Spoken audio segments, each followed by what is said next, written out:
Terrence Mckenna. How to describe him? I asked a number of people, and they looked puzzled and loped off. Finally, I managed to get a consensus, which is this: that Terrence is an expert in Amazonian shamanism, a philosopher, and an explorer of altered states, the sort of thing we all do when we get home of an evening.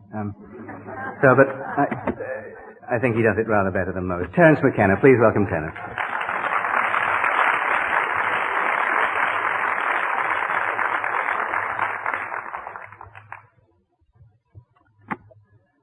Well, I'm aware of how late in the day it is, and I know some of you must be double parked, so I'll make this as succinct as possible. This morning's discussion caused me to wonder how much we would understand about electricity if our method of studying it was to stand on the tops of high hills and wait to be struck by lightning. It seems to me that's sort of the position that we're in vis-a-vis the UFOs. We have no real theory. We have conjectures. We have fiercely defended hypotheses, but we have very little that is concrete to go on. It's almost as though the issue of the UFO were an onion, and as we peel the layers of the onion, we discover when we get to the center that there is nothing there whatsoever left. It reminds me that if you cross an onion with a UFO, what you get is a flying saucer that brings tears to your eyes. And so what I would like to do is, just based on the notes I took today, to review what the options available to us are in terms of trying to get some kind of intellectual handle on this phenomenon, and I'll move through them rather quickly. One possibility that I suppose is now out of fashion because it wasn't mentioned here today, other than what Jacques said about ball lightning and plasmas, is that the UFOs are somehow natural phenomena, perhaps piezoelectric forces that have an ability to interact with the delicate electrochemical machinery of the human nervous system to create an impression of hallucination or visitation or abduction. That's one possibility. The more serious contenders as explanations, I think, fall into three categories. Is it us? Are we being visited? Or is there another tenant in the building that we are unaware of? And my own feeling about this tends to vacillate. I have had contact experiences. I have seen a UFO very close. I have met with entities from other dimensions, and it has not impelled me to take a strong position. I paid very close attention when these experiences were happening to me, and there always seem to be loose ends that argue against whatever hypothesis seems currently most attractive. And though Jacques didn't mention it today, I recall in his book, The Invisible College, he stressed the absurdity that seems to attend the contact experience, that if the contactee will truly tell the unvarnished truth, then there will be elements in the story which will make the contactee look like a moron. In other words, the invalidation of the experience is an inimical part of its structure, almost as though the entities were saying, well, you may tell this story if you wish, but if you tell it truthfully, you'll be taken for a fool. Well, there's nothing wrong with being taken for a fool, except that it does seal the phenomenon rather nicely away from the very sober ladies and gentlemen who are making their careers in some branch of science. They are not interested in investigating the kinky, the anecdotal, the possibly pathological.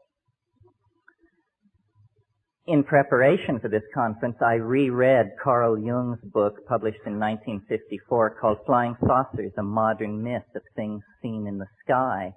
And to my mind, no one has really gone beyond Jung. He understood very clearly that saying that something is a denizen of the psychic realm no way precludes its also having efficacious force in the physical realm through the phenomenon which he called synchronicity. Some of the points which Jacques made today about the nature of the medical examinations that are reported, they are absurd. They are unnecessary to be performed at our level of technology, let alone any future more advanced level that we might be asked to believe in. So if the UFO phenomenon is something that is coming from us, then what is it and what is it for? And I've given a good deal of thought to this question over the years because I tend to lean toward the notion that the UFO problem, like many subtle problems, is haunted by our own naivete concerning language. If I were to randomly choose, and don't worry, I shan't, 5 of you to come up here, and each one of you would have 40 seconds to explain to the rest of us what an atom is, it would be preposterous. None of us know. I doubt there's a person in this room who can give an account of the atom that tallies with the quote-unquote orthodox description of the atom. So there is a curious fuzziness about the most mundane parts of reality when we really attempt to magnify and understand them in the clear light of consciousness. How much more ambiguity there is then, naturally, attendant upon the examination of any kind of phenomena which are rare or tend to be fringy. So it isn't a matter of achieving consensus over the UFO. We can't even achieve consensus about what constitutes a decent souffle. So this passionate desire to drag us all under the umbrella of a single explanation is, I think, missing the point. To my mind, if the UFO phenomena is something arising out of the superego of the human psychic organization, then we should ask why. What is it doing? And I don't want to sound like a public relations agent for Jacques Vallée, but to my mind, with the exception of Jung, Jacques is the only commentator on the phenomenon who has really pushed the frontier back. To my mind, in The Invisible College, when Vallée says, in looking at the effect, not asking the question, what is it, but what does it do, you very quickly see what the flying saucers are doing. What they are doing is eroding faith in science.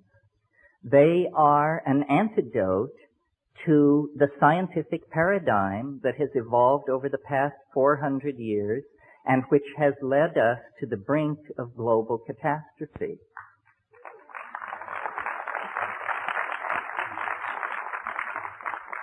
So the notion being developed here is that within the structure of the human psyche, there is something like a governor, something like a monitoring circuit, which when a society begins to evolve in a pathological or lethal direction, phenomena can be induced not by the egos of men and women, not by their institutions, but by the overmind, the collectivity of the human species. Phenomena can be induced which are so corrosive to the ideologies currently in place that their underpinnings are cut away, their validity is called into question, and their programs for social development and control are invalidated and destroyed. Now, a perfect example of this is the rise of infant Christianity. If you'll cast your mind back to the situation in the early years of the Christian era, and imagine the mentality of a Roman aristocrat, a person of power in Roman society. Their physics is drawn from democracy and atomism. In other words, they are thoroughgoing materialists. Their social theory is drawn from Epictetus and Plato. They are, in fact, extremely modern people by our own standards. However, among the gardeners and kitchen help and stable boys, there is news of a momentous event in the Middle East. A Jewish rabbi has triumphed over death and risen after 3 days in the tomb. Should the master of a Roman household have caught wind of this kind of superstitious talk among the help, he would have just dismissed it with a sneer. What a preposterous idea. And it is a preposterous idea. Nevertheless, the fact that an idea is preposterous has never held it back from making zealous converts. And within 120 years after the Annunciation of the birth of Christianity, its missionaries were beating on the gates of Rome, attempting to convert the emperor. Now I see a similar situation in the modern context, that rationalism, scientific technology, which began and came out of the scholasticism of the Middle Ages and the quite legitimate wish to glorify God through an appreciation of His natural world, turned into a kind of demonic pact, a kind of descent into the underworld, a nekeia, if you will, leading to the present cultural and political impasse that involves massive stockpiles of atomic weapons, huge propagandized populations cut off from any knowledge of their real histories, male-dominated organizations plying their message of lethal destruction and inevitable historical advance. And into this situation comes suddenly an anomaly, something which cannot be explained. I believe that that is the purpose of the UFO, to inject uncertainty into the male-dominated, paternalistic, rational, solar myth under which we are suffering.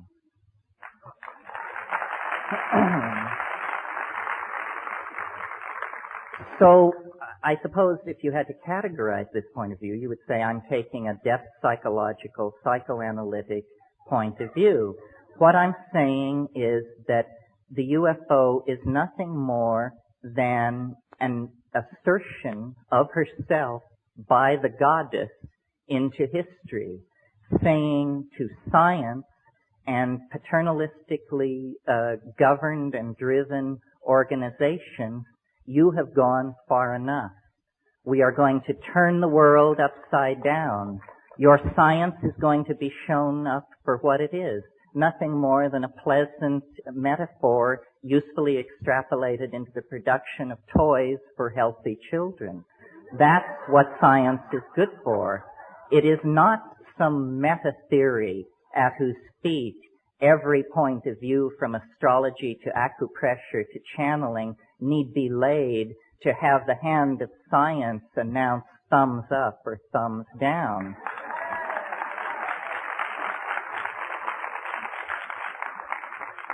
Now, there is another possibility which can be dovetailed into the first. It is that it is not so much the oversoul or the superego of the human species which is responsible for stopping scientific masculine paternalism in its tracks, but rather that, unbeknownst to self-absorbed and myopic human beings, we have always shared, or at least for a very long period of time, have shared this planet with another intelligent species. another entity which may have been perfectly content to allow us to abide in our ignorance of its presence until the point where it came to its awareness that our style was toxifying, ruining, raping, and perverting the planet. And at that point, this thing springs into action with similar end results as the previous scenario, the invocation of the superego. It's astonishing to me that in the 45 years that the UFO, are we being visited question has been kicked around, I have never seen in any UFO book or publication the suggestion made that if we believe we are being visited by organic, intelligent life forms from some other dimension or place in the galaxy, then we should very, very thoroughly examine the ecology of this planet for traces of its presence. What assurance do we have that the several million life forms that we know to exist on this planet all evolved here? Do we have any assurance?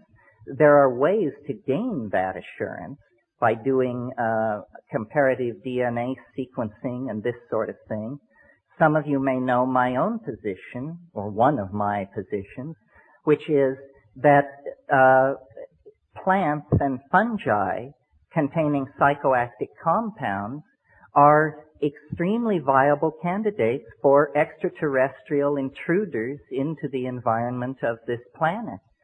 And this is not to put down Whitley's story, which is a very interesting story, but had he prefaced his story with the comment that before it all happened he took 5 grams of mushrooms, I doubt he could have sold it to his mother. Because in the world where mushrooms and other psychedelic plants are imbibed, such stories are commonplace. It's no big deal.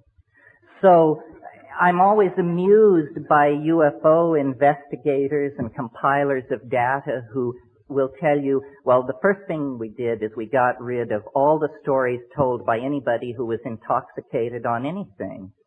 It seems to me that move has probably absolutely precluded any possibility of understanding what is going on. You see, culture is something that we wear like clothes. And we're very much at ease with culture. Our mind is very much at ease with culture. And we gather the language of a given culture around us. Culture is the mind unperturbed. When a shaman or an ecstatic visionary goes into the wilderness and through ordeal or yogic practice or breath control or the taking of a psychoactive substance perturbs the mind, then we see what the mind is out naked, undressed from the clothing of language and convention. That's why I've made this point over and over again.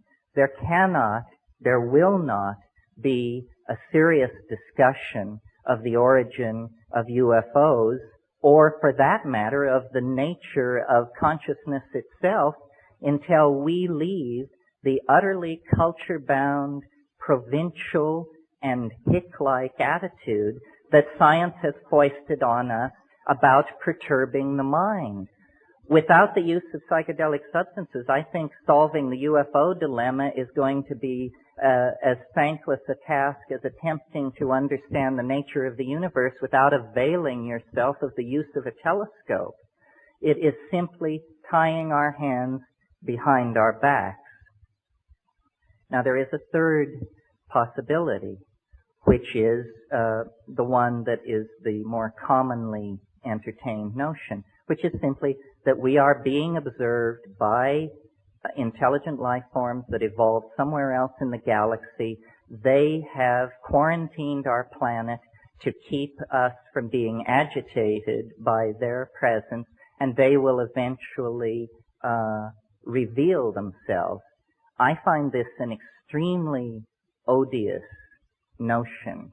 especially the part about how much chaos there will be if the truth is ever revealed. This is nothing more than the reassertion of masculine paternalism, its right to keep secrets from the rest of us, its belief that there is a privileged all-male class of people who can be let in on what's really going on, and the rest of us, poor dears, have to be shielded from these tremendously shocking facts. I discussed this once with an entity, and it said to me, well, you know, we've disguised ourselves as an extraterrestrial invasion so as to not alarm people with what's really going on. We're getting close to the end, folks.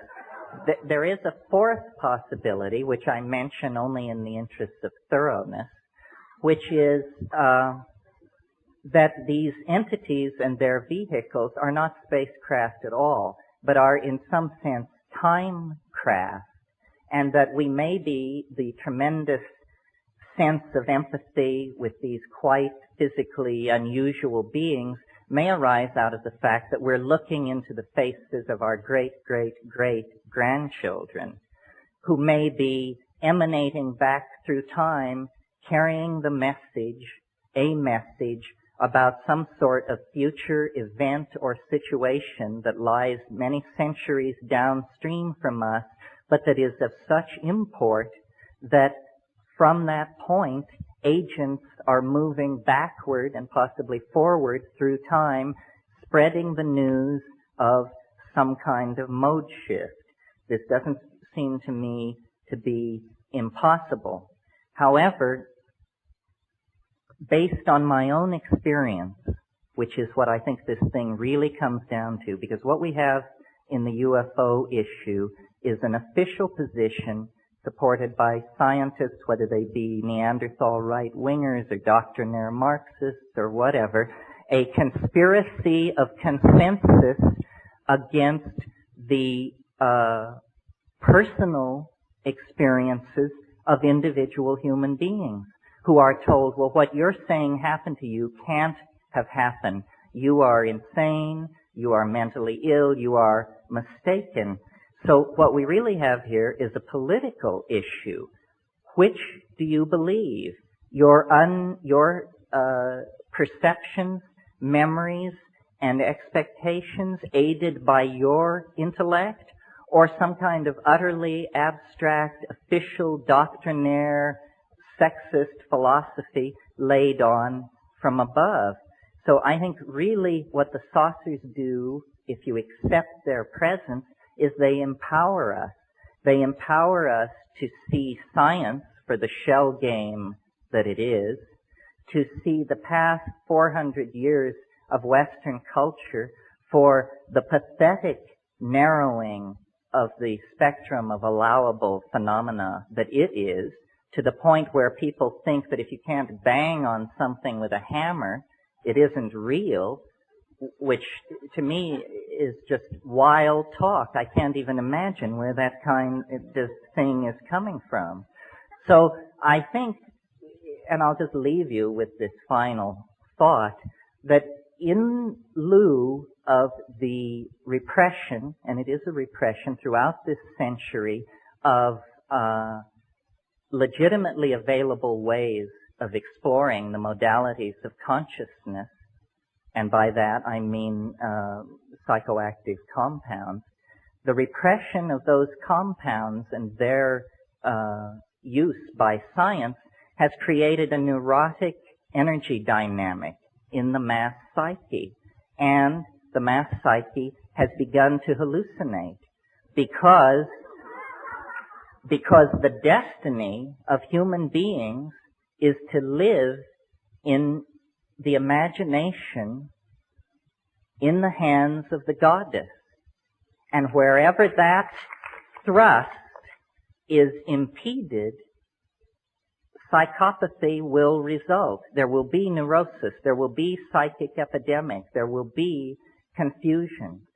So I believe that until we form a resolution to conduct an unfettered and mature exploration of the human psychology using all the tools available to us that the skies of Earth will continue to be haunted by flying saucers.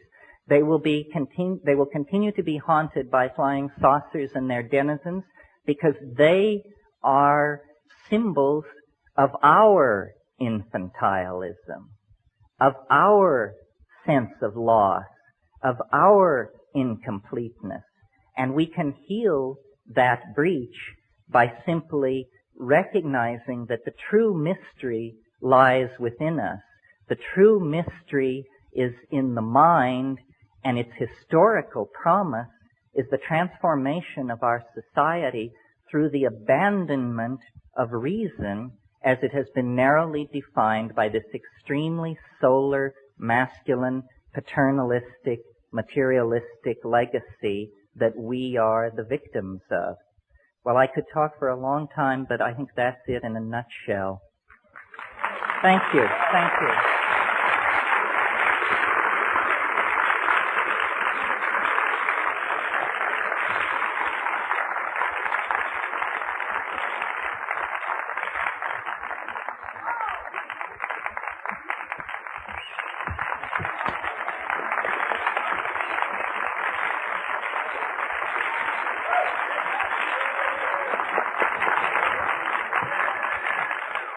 That's a hard act to follow. I won't even try. That was very pretty. Thank you so much.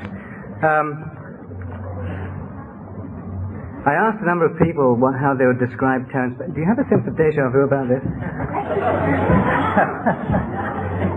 And they said that he was an expert in Amazonian shamanism,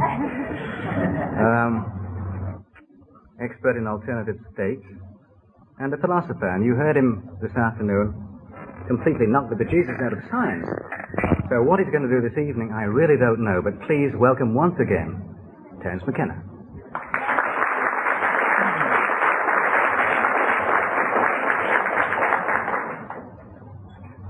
Well, it is late, and my voice is fading, but my talk this afternoon was fairly brief, and there were a couple of points I didn't cover. Before I get into that, though, I would like to thank and call attention to the magnificent accomplishment of Elise Agar and the Omega Foundation.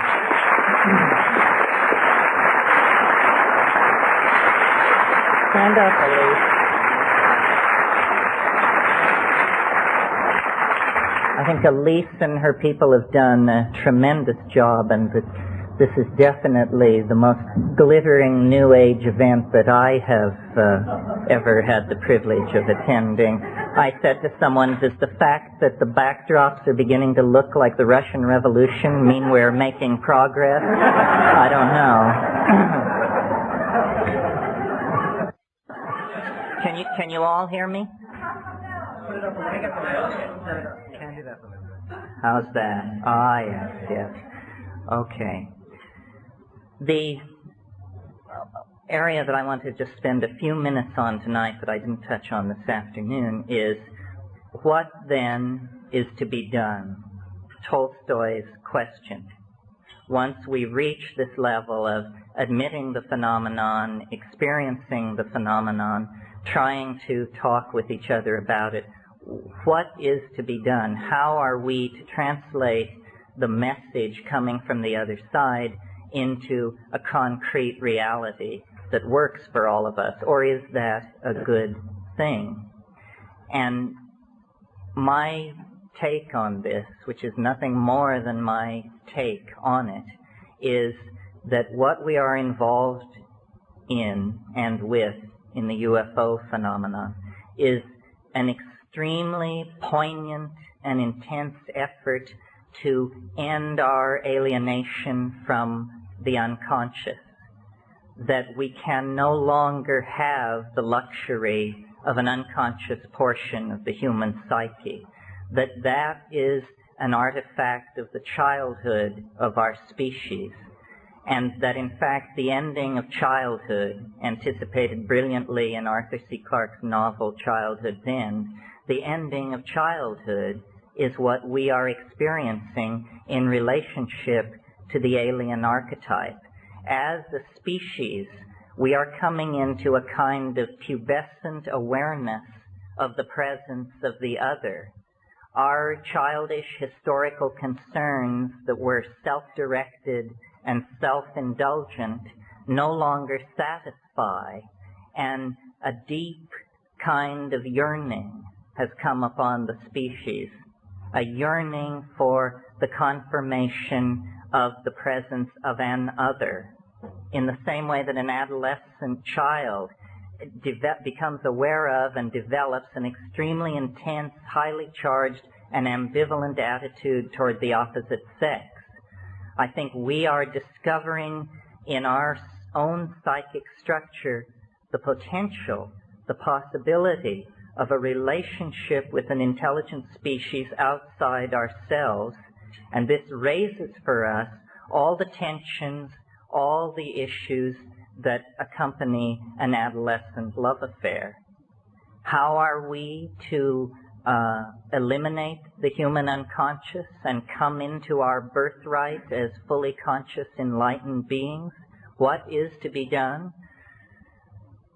Again, my opinion is that what we need to do is to concentrate on the phenomenon of communication and the evolution of language. We have been far too naive about the role that language has played in the construction of reality at its center, let alone off on the fringes with the elves and the fairies and the UFOs. We need to test the envelope of language. We need to perfect the fine idea of being able to communicate with each other. At the moment, and I think we proved it at this conference, it's nothing more than a fine idea. I felt before I came to this meeting that we would all sit down in a room and make great progress in about an hour toward understanding the phenomenon. And then I discovered that we were all, including myself, heavily freighted with linguistic momentum, the power of our own metaphors to carry us past the opportunity to listen to what other people were saying. And so I think that what we are dreaming of is a common language.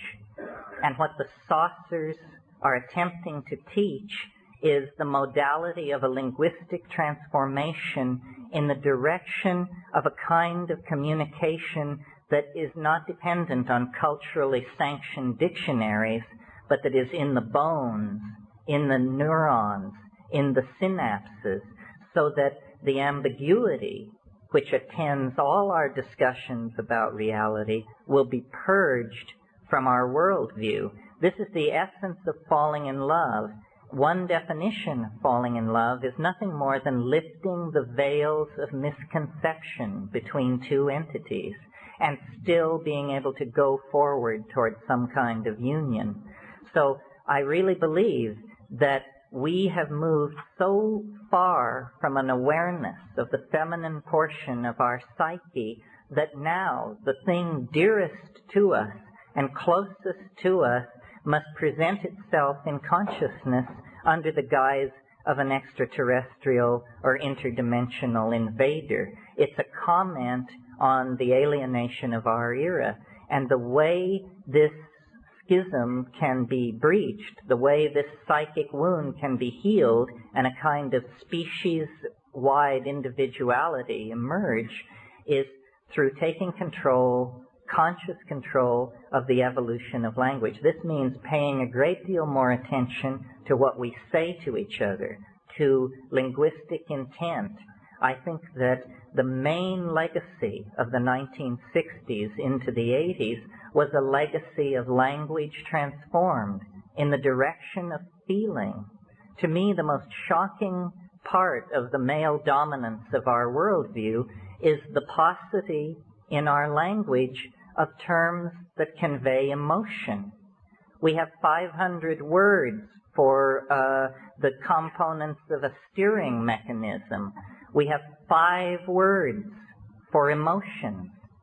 Each one of us is a swim in a concatenation of emotionally subtle wave phenomena that come and go just below the surface of our awareness. But if any one of us turns to another and says, "How are you doing?" the answer is, "Fine, fine, yourself." This is presenting a tremendous barrier to us to the expression of our wholeness. And I'm completely willing to line up behind Carl Jung on the notion that the UFO is an expression of our longing for wholeness. In principio et verbum, et verbo caro factum est. In the beginning was the Word, and the Word was made flesh. In other words, if you were an actual extraterrestrial standing off in a spaceship looking down on this planet, you would not see the strivings of individual species. You would not even see the great classes of organized organic life. What you would see instead is a gene swarm, a language frenzy, the coding of meaning in genes, in words, in architectonic productions, in poetry. What is happening on this planet is the self-reflecting genesis of communication for itself. It is language, somehow, that is loose in our species, on our planet, within and without the flying saucer. So, communication, which we take astonishingly for granted, considering the very basic kinds of needs that we communicate to each other, is actually the great frontier of our spiritual becoming. It seems to have passed right by us that we already possess a form of telepathy.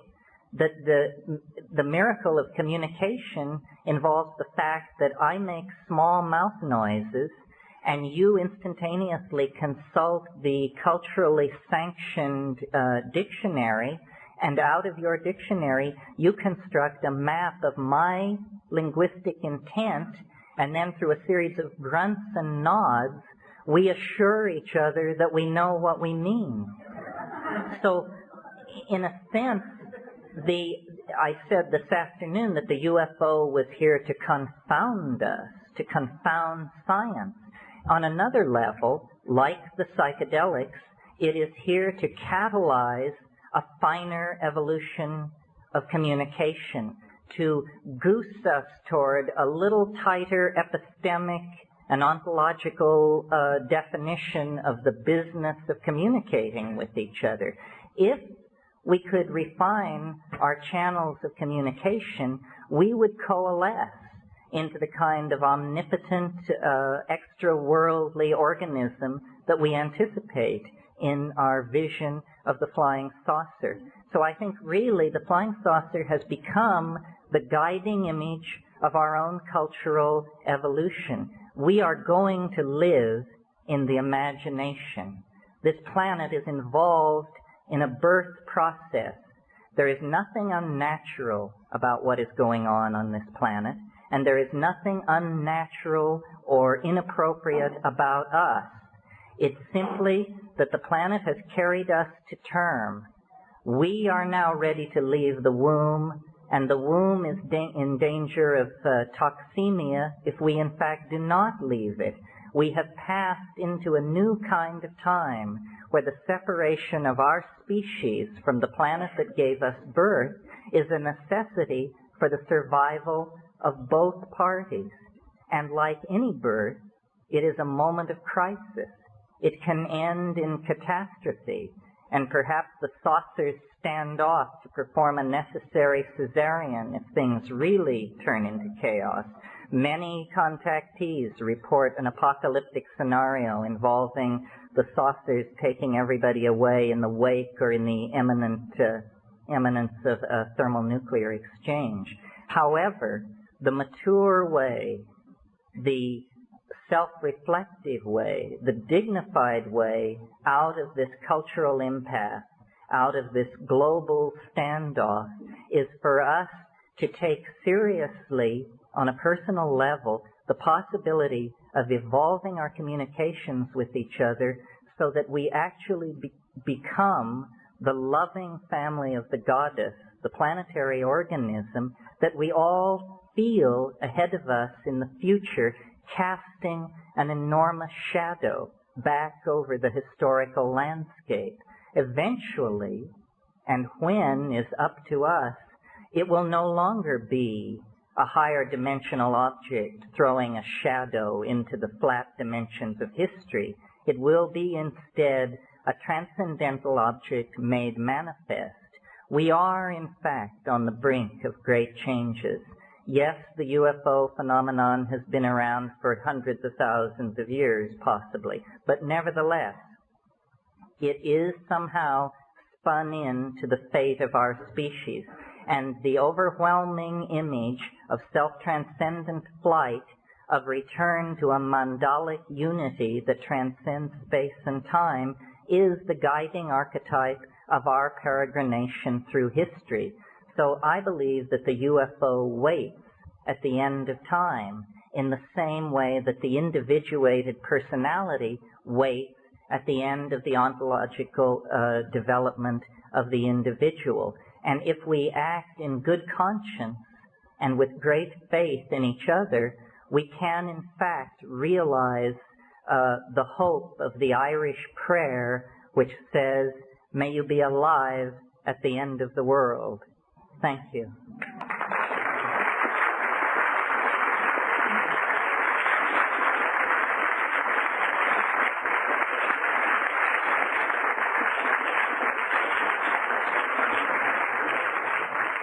And good night.